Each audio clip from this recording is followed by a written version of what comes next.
Hi friends, நம்ம பார்த்தீங்கன்னா புட்டுக்கு இடியாப்பக்கத்துக்கு பச்சரிசி மாவு களைஞ்சி வெயிலில் காய வச்சுருக்குறோம். அடுத்தது பார்த்தீங்கன்னா சப்பாத்திக்கு பூரிக்கும் கோதுமை காய வச்சுட்ருக்குறோம். வெயில் காலங்கிறதுனால நம்ம இதெல்லாம் காய வச்சு எடுத்து சேகரித்து வச்சுட்டோன்னா ஒரு மாதம் போனாலும் நம்ம போட்டு யூஸ் பண்ணிக்கலாம். சப்பாத்தி பூரி போட்டுக்கலாம், இடியாப்பம் புட்டு செஞ்சுக்கலாம்.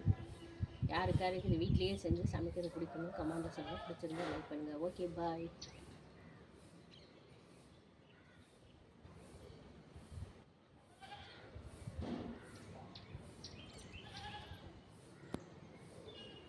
வெயில் செம்ம வெயிலாக இருக்குங்க. வெயில் பட்டையை கலப்புது.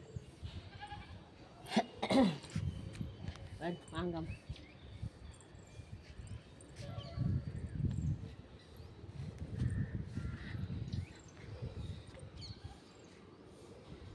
மாங்காய் மரத்தில் மாங்காய் பறிக்கலாம். மாங்காய் பறிச்சுக்கலாம், உப்பு போட்டு சாப்பிடலாம்.